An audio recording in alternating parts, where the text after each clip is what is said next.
era napoleônica. Napoleão significou atraso se comparado com o que ele substituiu. No caso, a República da Revolução Francesa. Agora, se a gente for comparar Napoleão e suas conquistas, o grande Napoleão, a lenda Napoleão, com o que será substituído por ele, a gente vai ver que ele é totalmente libertário e progressista, porque vai vir atraso enorme. A gente vai ver um pouquinho lá no fim da aula, beleza? Vamos lá. Chegou ao poder na França por meio de um golpe de Estado, o conhecido 18 Brumário, lembra dele? Apoiado pela burguesia e pelo exército. Então, Napoleão foi apoiado pela burguesia, a mesma que apoiou a Revolução Francesa, a Revolução Burguesa, e aí por meio de um golpe ele sobe ao poder. O governo de Napoleão durou 15 anos e é dividido entre o consulado e o império. Beleza?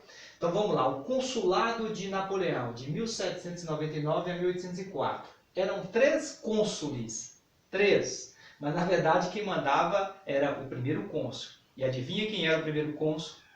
O dito cujo, Napoleão Bonaparte. Mandou prender seus adversários, calou a imprensa. O que Napoleão faz é o que toda liderança faz quando não é uma democracia. Não é uma democracia, nem se falava em democracia nessa época aqui, democracia plena. Todo mundo que sobe ao poder por meio de um império, o que ele faz? Prende os adversários e cala a imprensa. Por quê? Se prendeu seus adversários, você não tem ninguém vai tirar do poder, né? E a imprensa não vai divulgar nada a seu respeito, principalmente as coisas negativas. Autoproclamação, o Arco do Triunfo, era extremamente vaidoso. Toda vez, o Arco do Triunfo na França é como se você estivesse vendo a cara de Napoleão. Ele fez a arte do Arco do Triunfo em sua própria homenagem. Mas fez coisas boas também. Distribuiu terras aos camponeses, né? Você vê que aqui ele não chama, ele não contempla os privilegiados antes da Revolução Francesa, né? A burguesia sim, é claro. O clero, não, até porque foi parte da burguesia. Ele não privilegia o clero, ele não privilegia a nobreza, aqueles privilégios não tem não. Distribuiu terras aos camponeses. Não esqueceu dos pobres aqui. Já é uma grande coisa. Drenou pântanos, aqui é a parte administrativa dele. Drenou pântanos, construiu estradas, pontes, criou um banco da França, apoiou a indústria e o comércio, né? Você vê que não é tão difícil você ser um bom administrador, você ser um bom imperador, você ser um bom presidente da República. Não é difícil. É só você se cercar dos melhores. Você não precisa saber fazer as coisas. Basta você procurar quem saiba fazer bem. Por exemplo, se eu fosse presidente da República hoje, o que eu faria? Eu reunia todas as melhores universidades do Brasil e pegava os melhores de cada universidade, os melhores economistas, os melhores advogados, né? Os melhores médicos, né? E o governo atual, o que está fazendo? Pegou um ex-juiz que chama cônjuge de cônjuge, né? Que chama coleta de prova de colheita de provas. Chegou no Ministério da Saúde e colocou um militar que não é médico. Chegou no ministro do Meio Ambiente, o que ele fez? Colocou alguém que quer destruir o meio ambiente. Aí não dá certo. Voltando para Napoleão. Aumentou os impostos de produtos estrangeiros. Isso aqui é uma medida correta, porque quando você aumenta os impostos de produtos estrangeiros, você protege a sua indústria nacional, certo? Concedeu o prêmio aos inventores de máquinas, né? Isso aqui incentiva o progresso, né? Os inventores, os cientistas, ele dava prêmio para quem conseguia uma inovação. Aumentou a oferta de alimento e emprego, criou escolas, inclusive uma escola para a formação de professores. Você vê que ele era visionário, né? Progressista. Código Civil, conhecido como Código Napoleônico, um modelo para vários países. O Código Civil é onde você tira os privilégios, você legaliza, você coloca na legislação todas as regras de uma sociedade civil. Em 1802, fez uma consulta para escolher, olha que interessante isso, em 1802 ele fez uma consulta para escolher o seu sucessor. Então, ele fez uma consulta para ver quem vocês querem que governe depois de mim. Olha o que aconteceu, o povo francês escolheu ele como cônsul vitalício, né, de tão popular que ele era na França. E aí, a partir daí, ele se autoproclamou imperador, porque o povo queria ele, né? Então aqui é o momento dele, imperador, Napoleão como imperador, 1804 e 1815. Em 1805, a Inglaterra tenta invadir a França, foi vencida, perdeu. Aí a Áustria, Prússia e a Rússia se aliam com a Inglaterra para poder vencer Napoleão, porque Napoleão era progressista. Aqui na época, a Prússia, que é a atual Alemanha, a Áustria, a Rússia, era o czar, eram extremamente estadistas, extremamente, sabe, tradicionais, muito tradicionais, né? Para vencer a Inglaterra, porque tentou invadir, o que Napoleão fez? Já decretou bloqueio continental e não deu certo. Então a Alemanha, a Inglaterra é uma ilha. Então não dá para invadir, tem que ser por mar. Invadir a Inglaterra por mar é suicídio, porque era a rainha dos mares, né? Tinha uma marinha muito potente. Então o que ele fez? Decretou bloqueio continental, proibiu todas as pessoas de comercializarem com a Inglaterra. Só que não vai dar certo, né? Hoje já é difícil vigiar isso, imagina fazer um bloqueio naquela época. Como você vai vigiar essas fronteiras? Não deu certo.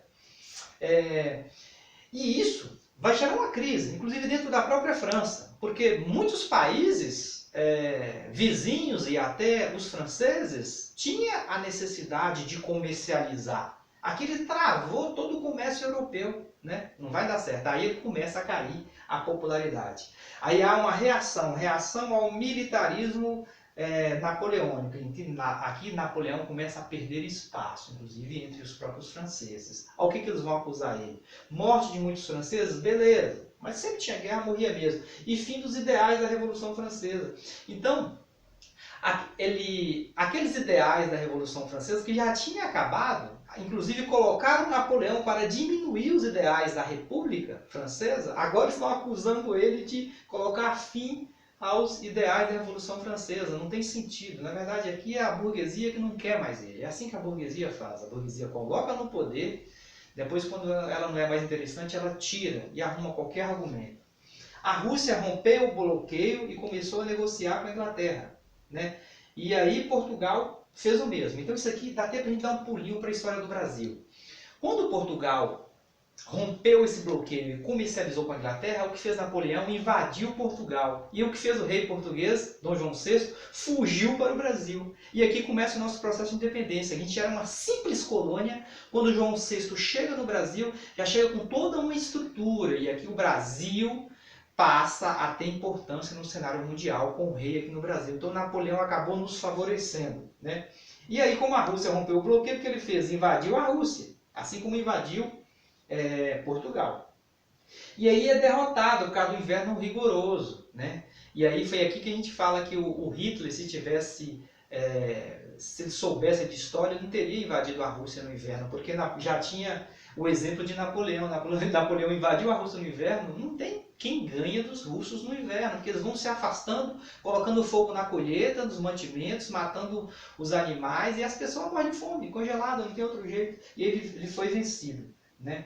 Perdeu para a Rússia. A Inglaterra, a Áustria, Prússia e Rússia formam um grande exército, e invade Paris. Napoleão já estava fraco lá com a derrota da Rússia, invade, Napoleão é derrotado, eles pegam Napoleão e exila ele, colocam ele na ilha de Elba, em 1814. Você vê que o cara era tão respeitado, Napoleão tão respeitado, ninguém tinha coragem de matar o homem. Exilou ele na ilha de Elba. O trono francês foi ocupado por quem? Por Luís XVIII, irmão de Luís XVI, aquele que foi morto na guilhotina, né, durante a Revolução Francesa. E aí Luís XVIII volta ao poder. Napoleão e o governo 100 dias. Quando chega em 1815, Napoleão, que estava exilado na ilha de Elba, ele foge com 800 homens, né, e chega dentro da França, recebe o apoio da população, que ele faz, tira de novo o rei Luís XVIII do poder. Mais uma vez o rei Luís XVIII sai do poder. E aí os ingleses lideram de novo uma nova tropa militar com 1 milhão de soldados. E derrota Napoleão. Invade de novo a França, derrota Napoleão na famosa Batalha de Waterloo. Matou Napoleão? Não, não matou. Ninguém tem coragem de matar um líder, era muito respeitado. Foi exilado na ilha de Santa Helena. De novo, pegou Napoleão e mandou para a ilha, onde ele ficou. Uma ilha que fica no Atlântico, onde ele permaneceu até sua morte em 1821. E agora começa o atraso na Europa. Né? Saiu da República Francesa, foi para o Império Napoleônico. A gente achou que era ruim o Império Napoleônico, agora fica pior. O Congresso de Viena, de 1814 e 1815. As nações vencedoras, Inglaterra, Áustria, Prússia e Rússia, se reuniram para determinar os rumos da Europa. Os rumos da Europa. Olha quais eram os rumos da Europa que eles determinaram. Quando eu falo atraso, significa atraso para a maioria da população, para o povo. Tá? Aqui foi bom para o clero, para a Igreja Católica, aqui foi bom para a nobreza, aqui foi bom para quem tinha privilégio, os aristocratas. Princípio da legitimidade. O que dizia esse princípio da legitimidade? Devolver os poderes às famílias antes da Revolução Francesa de 1789. Então, todo aquele avanço da Revolução Francesa que retroagiu para o atraso. Né? Devolver. Quem foi? Se já que vai devolver para quem? Para a França. Luís XVIII, o Fujão. De novo, aquele que Napoleão tinha destronado ele aqui quando fugiu da ilha, volta de novo o poder na mão dele. Por isso que é esse risco. Teve no Brasil aqui um referendo que dizia: brasileiros, o que vocês preferem? Vocês preferem o presidencialismo, o parlamentarismo? O presidencialismo é quando o executivo é mais forte. O parlamentarismo, onde o legislativo, o congresso é mais forte. Ou monarquia. Vocês acreditam que quase que o povo escolhe monarquia? Se escolher monarquia hoje, o poder volta para a mão dos descendentes de Pedro II. Entendeu? Que é muito tradicional e atrasado, mora no Rio de Janeiro. Então tem que ter cuidado com a questão de que instituição vocês querem para governar o país. Até hoje o melhor que a humanidade já descobriu foi a república com uma democracia plena. Né? Uma democracia plena. Santa Aliança. Olha, Santa Aliança, o nome já assusta. Santa Aliança. Organização militarizada em defesa contra os movimentos liberais. Só faltou colocar aqui o Papa como presidente. Né? Aqui é aquele movimento ligado à religiosidade, tradição, da família, propriedade. Aqui é para marginalizar o povo. Essa Santa Aliança foi uma espécie de fiéis militarizados para defender a coroa. Aqui é a volta do atraso. E quando eles falam contra os movimentos liberais, você sabe o que é os movimentos liberais para a época, dentro do contexto? É o fim da escravidão. Aqui, a Santa Aliança é a favor da escravidão. Aqui é contra a república, onde é um governo que privilegia a maioria da população. Aqui é contra os direitos civis. Aqui é contra o povo. Aqui é a favor dos privilégios. Tá bom? E não deixe de se inscrever no canal para poder assistir vídeo novo e assistir a biografia de Napoleão Bonaparte, que eu vou gravar daqui a pouco. Até a próxima.